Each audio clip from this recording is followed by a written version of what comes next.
It's your boy back. I'm gonna do a double response today. Full Counter TV, Bruce Blitz, Full Counter. Dog. I've been working weeks putting that shit together, talking about the bullshit fights we've been getting, and the fact of the matter is, it is our fault. To a degree. I didn't order Mayorga, Cotto, or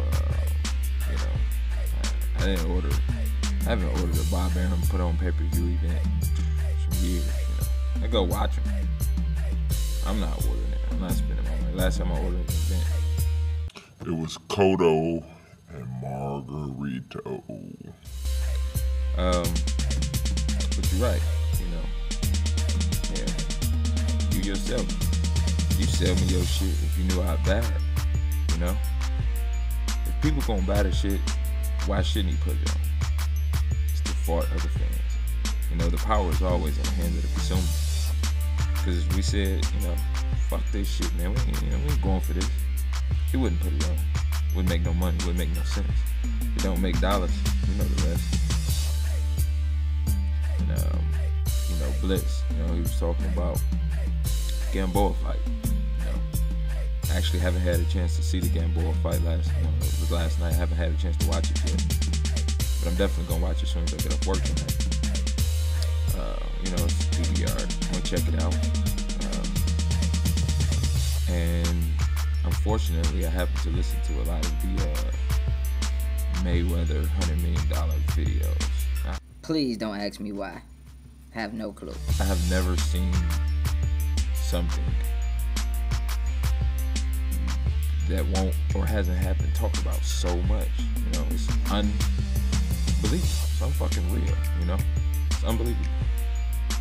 I don't think that the fight will ever happen.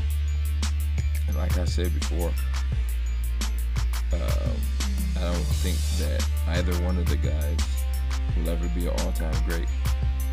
When you have to be an all-time great is when you answer all of, when you have question marks that you answer,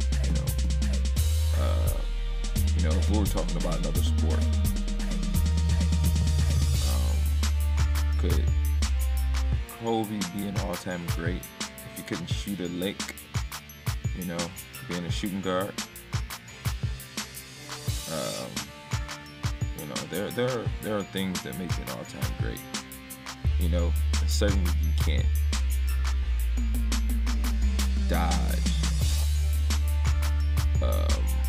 a legacy-defining obstacle on your way to greatness. And the whole drug testing bullshit to me was a legacy killer for Pacquiao to me. Now, how the fuck you gonna be a fighter, a professional boxer, and say you scared of needles, or you don't want your blood taken? These motherfuckers bleed in the ring all the time.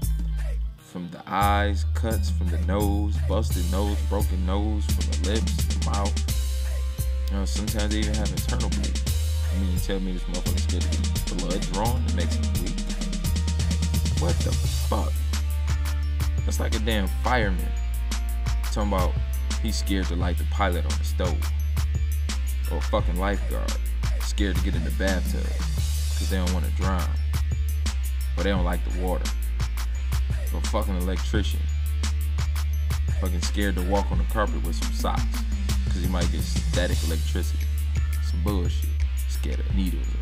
He don't want no blood taken. That's some bullshit. Come on, y'all. Then got this other dude just not fighting at all. Why the fuck do we even talk about it? Why the fuck do we even talk about it? Then you got guys who just out here fighting, Canelo, cinnamon sticks, Watched his last fight against Matthew Haddon. Completely overmatched. It happened the way they wanted it to happen. What was supposed to happen, happened. I'm interested, or I like to see him fight again. Honestly, I like to see him fight Angulo. Two straight ahead Mexican. Oh man, that fight would be huge in Mexico. I like to see it. Can't wait to see Kirkland again when he get back in the ring. I'm looking forward to seeing Kentelnik fight again in the 140-pound division. What's the other one? Matthijs Lucas. Can't think of his name. If I'm not mistaken, he lost to Zab not long ago. Oh no, he fought Chop Chop. Beat Chop Chop just recently. I'm looking forward to seeing them fight. Looking forward to seeing Maidana fight again. Not against Eric way past his prime to Reblade Morales, but I want to see Maidana fight again.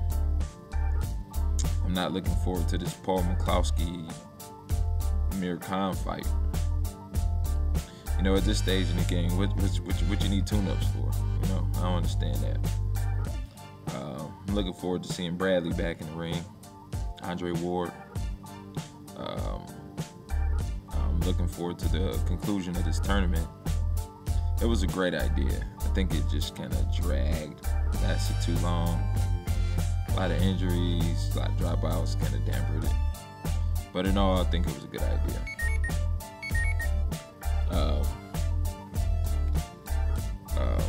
Who else is out there? I'm actually looking forward to a couple of cruiserweights. You know, I missed the cruiserweight division. I don't know if y'all remember the James Tony Velesi Girol fight. Looking forward to that. I seen a guy on the ESPN2 a couple weeks ago. Skelly or something like that. I just call him Silk. Dude was smooth. And the week prior to that fight, there were a couple of super middleweights. Looked really good. I actually would like to see those same two guys fight again. You know, it's a real good fight. I mean, great fight, actually. Of course, I'm looking to see Marquez back in the ring. I don't know who he'd fight, you know, but, you know, Marquez is my guy. Love to see Marquez back in the ring. Both of them, actually. I actually would like to see Lopez fight Rafael again, you know. I don't know who, you know, some folks say he quit, this, that, and the third, but if you look at the fight, you can clearly see that he was not throwing his right. This dude was throwing left hooks like somebody had chopped off his right hand.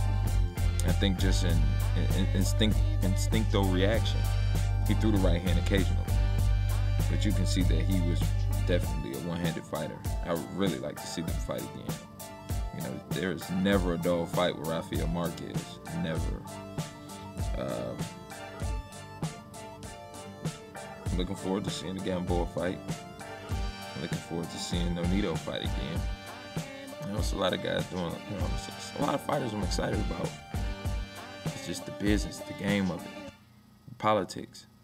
It's just sucking the life out of it, man. I used to never miss fights. Never. I never missed live fights. Now I'm always catching them on DVR, you know, because it's not necessary to see it live anymore because, I mean, I'm gonna watch Gamboa, but I mean, I pretty much knew he was gonna win. I mean, I wasn't surprised to hear that he won one iota. I would have been definitely surprised if, you know, he had lost. You know, it's with all these fights. You know, why the fuck is it so easy to predict a winner? You know, I mean, if I could bet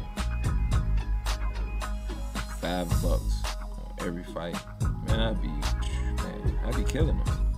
You know, not that I'm a genius or anything, but when was the last time there was a fight and you just really didn't know who would win? Like, you know, it was just like a toss-up. You know? That's what I'm looking forward to. One of those fights. Guess I gotta stick to ESPN2 Friday Night Fights for that. She ain't gonna get that shit on HBO and Showtime. I don't know, maybe. Brandon Rios, Miguel Acosta, classic. You know, I really didn't know who would win that. That was good shit, Showtime. Take heed, HBO.